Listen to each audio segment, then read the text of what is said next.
নমস্কার বন্ধুরা, welcome to ভবানীস রান্নাঘর। আজ নিয়ে এসেছি একটি নতুন রেসিপি। আজ আমি বানাতে চলেছি পটলের পুর।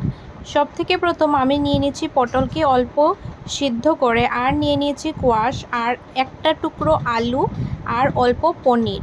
এইভাবে করে আমি স্কোয়াশটাকে কুড়িয়ে নিচ্ছি, আর আলুগুলোকেও আমি এইভাবে করে কুড়িয়ে নিচ্ছি। আর সাথে নিয়েছিলাম পনিরকে আমি অল্প স্ম্যাশ করে নিচ্ছি, হাত দিয়ে আপনারা করতে পারবেন। তারপরে আমি এখানে পটলগুলোকে হাফ করে নিচ্ছি। এইভাবে করে প্রপারলি আমি হাফ করে ভিতরের যে সিডসগুলো আছে আমি বের করে নিচ্ছি। বের করে আমি যা যা কুড়িয়ে রেখেছিলাম ওইগুলো মধ্যে আমি দিয়ে দিচ্ছি একসঙ্গে। যতটি আপনারা পুর বানাবেন একসাথে দিয়ে দিবেন, এইভাবে করে হাফ হাফ করে।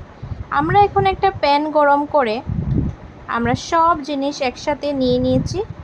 আর আমরা সাথে নিচ্ছি হলো গিয়ে কাঁঠাল বিচিকে বয়েল করেও আমরা নিয়ে নিব।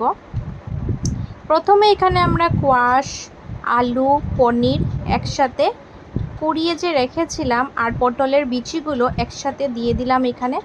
আর পরিমাণ মতো নুন, হলুদ গুঁড়ো আর লঙ্কার গুঁড়ো আমি দিয়ে দিয়েছি।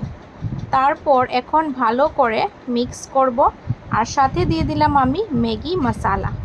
এখন ভালো করে আমি মিক্স করব, কড়াইটাকে ঢাকা দিয়ে রাখবো 5 থেকে 7 মিনিট। এইদিকে আমি বেসনটা রেডি করে নিচ্ছিলাম, কেন কি আলটিমেটলি তো আমার পুর বানাতে হবে। আর এখানে আমি নিয়ে নিচ্ছি কাঁঠালের যে বয়েল করে রেখেছিলাম ওইটা আমি এখানে নিয়ে নিচ্ছি, একসাথে আমি দিয়ে দিব। এটা পুরোপুরি একটা ভেজ রেসিপি, অনেক বেশি টেস্টি হয়। আপনারা অবশ্যই বাড়িতে ট্রাই করে দেখবেন আর কমেন্টসে জানাবেন। আর সাথে দিয়ে দিলাম পরিমাণ মতো নুন, যেহেতু আমরা অ্যাড করেছি কাঁঠাল বিচি তার জন্য। এখন আমরা ভালো করে মিক্স করে দিব। যখন আমাদের ভালো করে মিক্স হয়ে যাবে তারপর আমরা আস্তে ধীরে করে 5 মিনিট এখানে রেখে নামিয়ে দিব। নামানোর পর আমাদের নেক্সট যেটা স্টেপ হলো গিয়ে আমাদের ফিল করতে হবে। এখন আমরা চামচ দিয়ে আস্তে আস্তে করে ফিল করে দিব পটলের মধ্যে। সুন্দর করে আমরা এখানে ফিল করব, যতটা লাগে, যত অ্যামাউন্টে লাগে তত অ্যামাউন্টে নিয়ে আমরা সুন্দর করে এইভাবে করে আমরা ফিল করে দিব।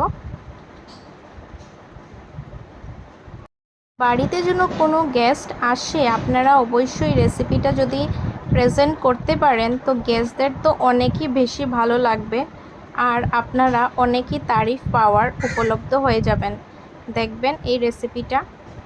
আর আপনাদের প্রিয় মানুষকে অবশ্যই এই রেসিপিটা বানিয়ে খাওয়াবেন। এইভাবে করে আমাদের পুরগুলো হয়ে গেছে রেডি। এখন আমরা একটা একটা করে ডিপ করে নিব।